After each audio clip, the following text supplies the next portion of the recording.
reka nongere nkwifurize kugubwa neza ahantu uri mu bice bitandukanye ubasha kubana nanjye tanu kwa tanu. Reka nkubwire nti amahoro y'Imana akomeze abane nawe.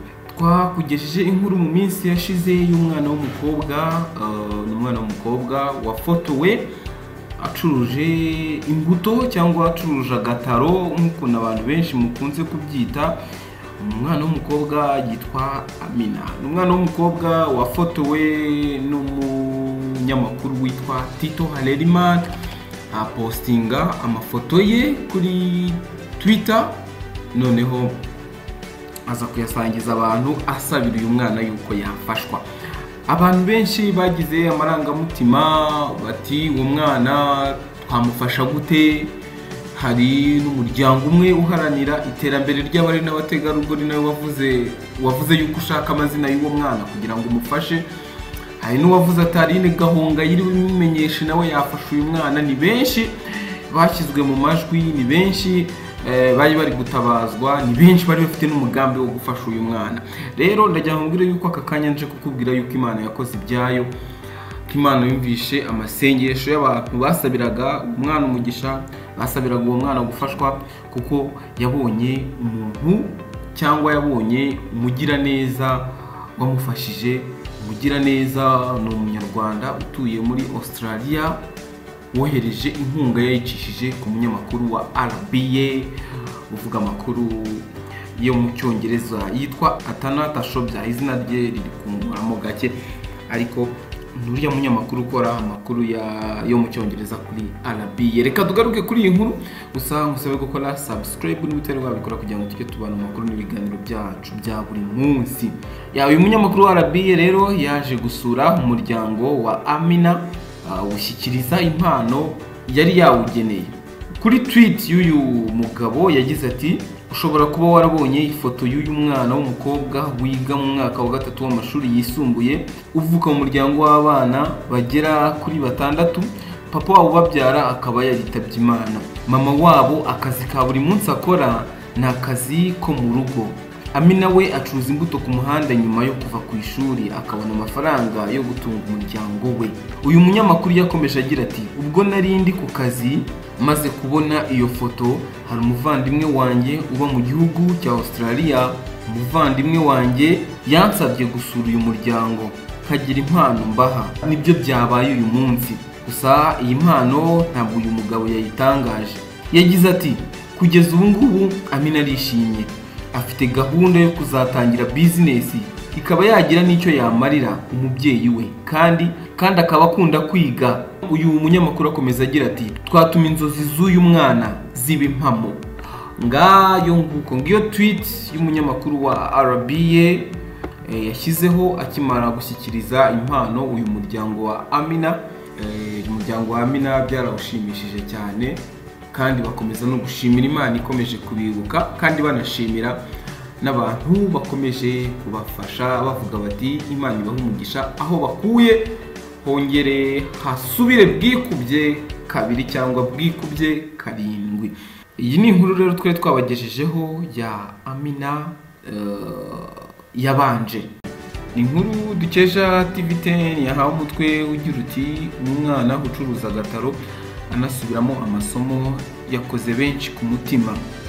Iyo nkuru ikomeza igira iti, amashusho n'ifoto by'umwana w'umukobwa wo mu mujyi wa Kigali wagaragaye yicaye ku muhanda ari gucuruza imbuto ku gataro ari no gusubiramo amasomo yazamuye amarangamutima ya benshi bavuga ko akwiye gufashwa kubera iri shyaka afite.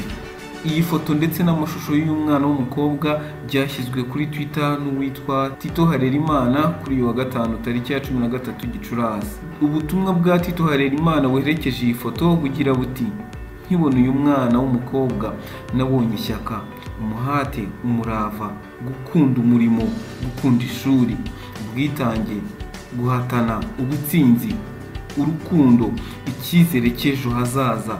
Numva ndanezerewe kuko ubu butwari ububona hake. Nabonye kwiga ibirenze ibi. Imana igihe umugisha uyu muhate.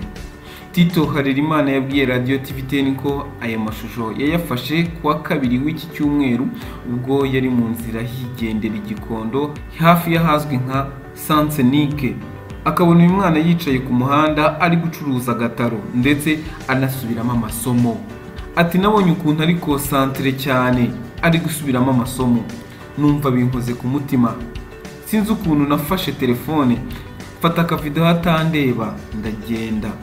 Tito Harerimana yakomeje avuga ko nubwo yakomeje agenda yageze mu rugo abura amahoro kubera gukomeza gutekereza kuri uyu mwana, agafata umwanzuro wo gushaka iwabo ubundi ajya kubasura. Ati nageze mu rugo nkomeza kurwana n'umutima kuko nabonaga akwiriye gufashwa, ndavuga nti abantu bose bankurikira kuri Twitter ni iki nakora kugira ngo afashwe. Tito Harerimana ukurikirwa n'abantu babarirwa mu 34,000 kuri Twitter avuga ko yahise yiyemeza gushyira aya mashusho kuri urubuga nkoranyambaga ndetse agashaka n'ubutumwa bwasobanura imbamutima yiyumvagamo kugira ngo arebe ko hari abagira neza bagira icyo bagira bafasha uyu mwana w'umukobwa. Yabaririje iwabo barahamurangira, ubundi ajyayo asanga uyu mwana witwa Minu Wikuzo avukana n'abana 6 bafite umubyeyi umwe udafite akazi ahubwo akaba atunzwe n'amafaranga ava mu bucuruzi bw'imbuto zicuruzwa n'uyu mwana w'umukobwa. Tito Harerimana avuga ko ubwo yasuraga umuryango w'uyu mwana yasanze ubayeho mu buzima bugoye, dore ko uwo munsi uyu mwana yari yanabuze igishoro cy'uwo munsi. Umubyeyi w'uyu mwana usanzwe akora akazi ko mu rugo mu baturanyi akaba ari urangura uyu mwana w'imbuto ubundi nawe akajya kuzicuruza. Amina Uwikuzo wabwiye Tito Harerimana ko akunda kwiga ku buryo yumva yifuza kugera kure akazabasha gukura umuryango we muri iyi mibereho igoye. Yiga mu mwaka wa 3 w'amashuri yisumbuye mu rwunge rw'amashuri rwa Mburabuturo. Ubucuruzi bwe abukora ku mugoroba saa 11 avuye ku masomo ndetse no mu minsi igize impera z'icyumweru akabasha kubona bimwe mu bitunga iwabo ndetse nawe ubwe akabasha kugura ikayi n'ikaramu. Umuryango w'uyu mwana utuye mu mudugudu wa Bwiza, akagari ka Rwampara, umurenge wa Kigarama, aha ni mu karere ka Kicukiro. Bamwe mu babonye aya mashusho ku mbuga nkoranyambaga bakozwe ku mutima nayo bavuga ko uyu mwana w'umukobwa akwiye gufashwa ndetse bahita batangira kubaza uburyo bamugeraho. Fayita Mbabazi usanzwe akora mu bikorwa byo guteza imbere abari n'abategarugori yahise abaza ati uyu mwana twabona dute uwaba yafashe izina rye. Ururabo Rose nawe yagize ati uyazavamo umuntu ukomeye kuko Imana yishimira abantu bameze gutya. Tito shaka ukuntu wamuhuza na Aline Gahongayire, uko biri kose hari icyo yamufasha. Rutakariye nawe yagize ati Imana imubeho pe, uyu muhate ntuzapfa ubusa. Lenewila nawe ati mutuye Nyagasani utanga igeno kugira ngo azamugeze ku nzozi ze. Ngayo nguko